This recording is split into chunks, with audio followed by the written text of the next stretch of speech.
Hello all. This is a slightly different sort of video for me. Hopefully the sound's going to be okay, otherwise I'm going to have to re-record this a couple of times. I'm going to do an unboxing video because I just got a new toy.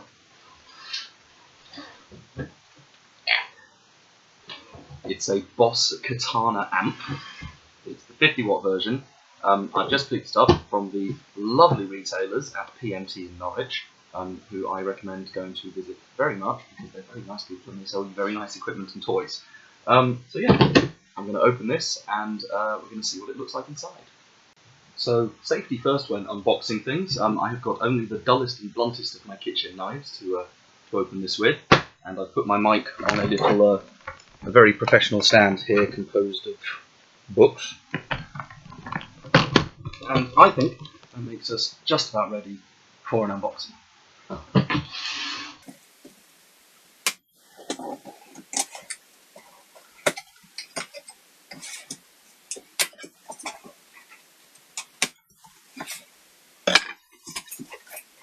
So, here we are, the moment of truth.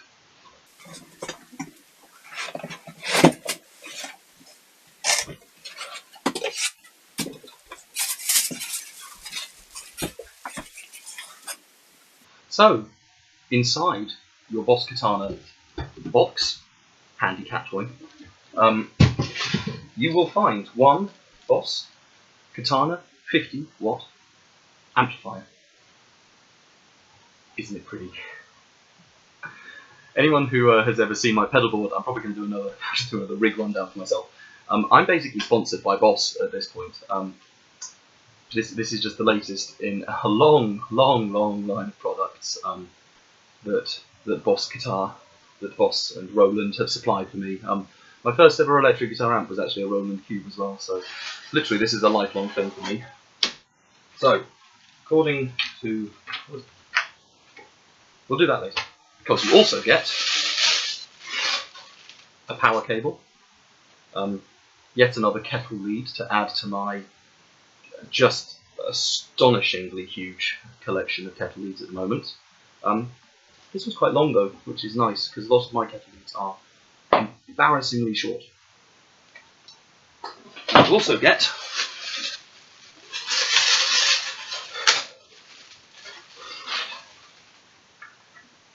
a Boss Katana owner's manual, which I am sure that I'm going to peruse thoroughly, and I'm not going to skip a single page of that very important document. So according to this wonderful thing that came on the top of the amp, with this I have a custom designed 12-inch speaker and a powerful sound with 50-watt output and custom 12-inch speaker. I have power control for cranked up tone at low volumes. Where's that? Someone is messaging me on Facebook. I have a feeling it's probably something that I don't want to click on. So, here, this little switch right at the end here, which you can see I'm twiddling my knob. So it's next to the power button, and that says power control on it. So I have all the way up to the left, it says standby. I can go to 0.5 watts, 25 watts, or 50 watts. And for people who might not be in the know, what that means is amps sound differently when you've got the volume cranked to full versus when you've got the volume backed off. So, and that's actually where the original term of overdrive came from, is that you're overdriving the amp by turning the volume up too high. So if you have an amp at 50 watts and you fully crank it, that's going to be very loud. If you put it to 25 watts and crank it, it's still going to be very loud, but it will be less loud and it will still have that cranked overdriven tone. I'm not 100% sure if that also applies to digital amps, but that is certainly the thinking behind that. I have a built-in tilt stand, which I'm now going to look at. As you can see here on the bottom, this thing is fairly heavy and I've got it balanced on my knee right now, so I have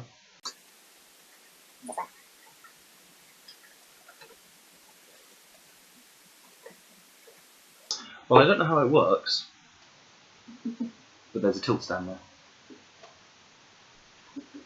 Here's a look at the back. Nice open back. Actually, I like open back cabinets. I have a anyone who's watched my other videos will see that I've got a Fender Mustang, which I actually bought this to replace the Fender Mustang because that was getting old, and that had a closed back. But when I was younger, I also had a Marshall 30-watt combo, which was also digital because I didn't know any better, and that was open backed. And I've always liked the sound of open back cabinets, so I'm looking forward to that. Finally, on our little sheet of paper, customizable multi-effects.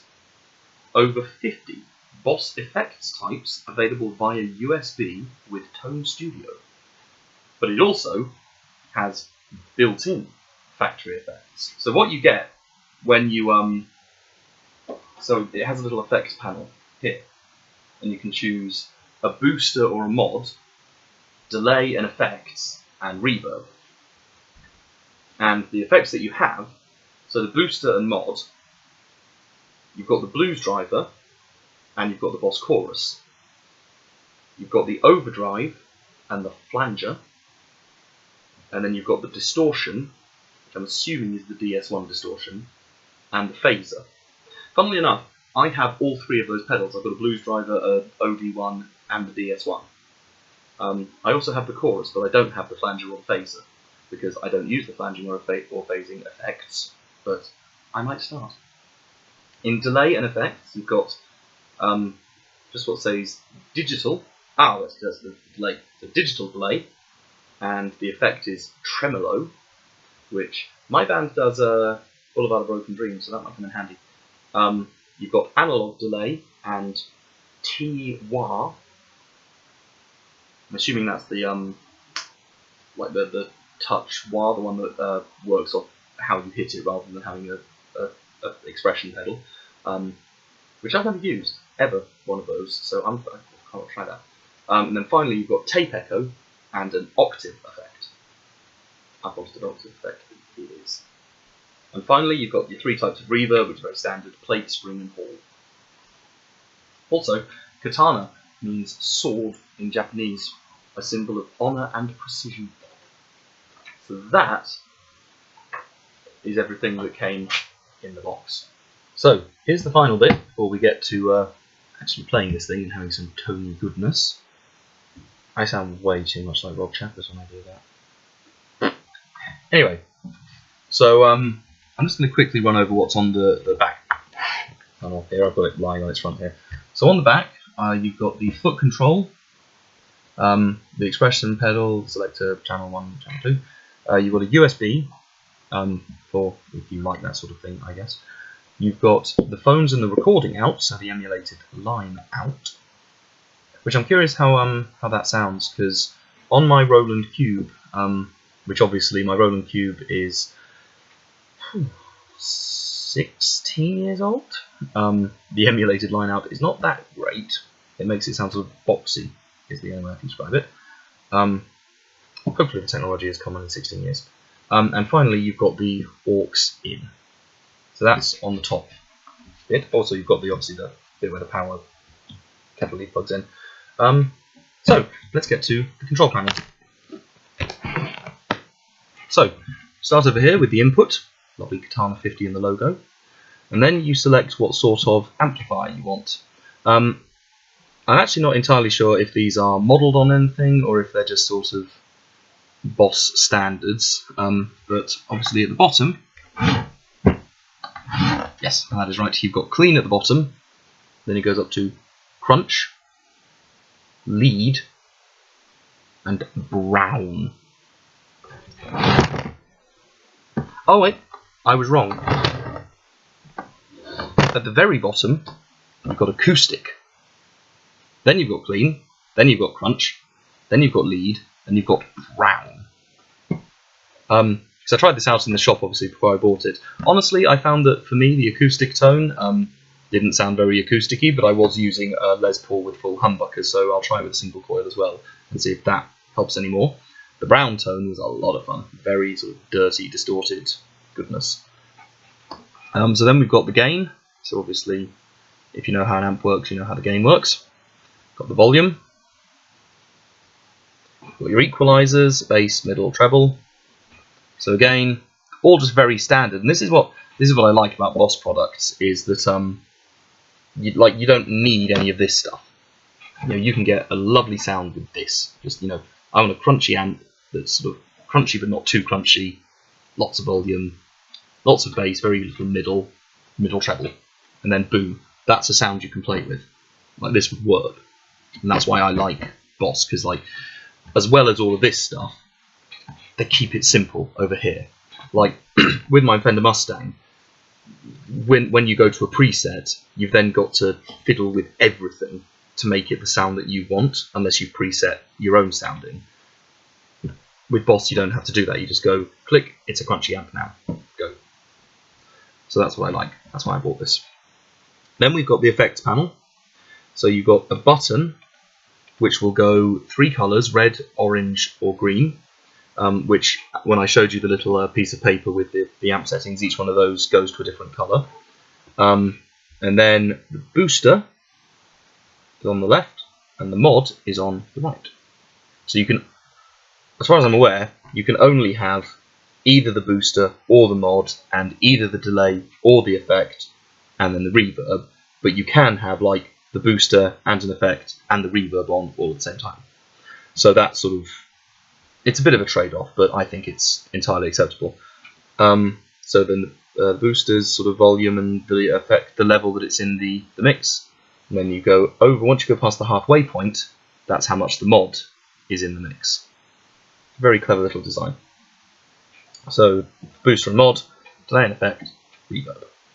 And finally, you've got your tone settings. Now at the top, you've actually got buttons for channel 1, channel 2, and the panel, which, as far as I'm aware, is more for if you've got a foot pedal for switching between 2 different channels. Like, there's nothing that I could do on this amp to, aside from pushing the buttons, obviously, myself. So you've got the master, and like I said before, you've got the power control, 0.5 watts, 25 watts, 50 watts, and standby, and you've got a power button. So it's all very standard, really, for an amplifier, an amplification module. So let's get to some tones.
Bye.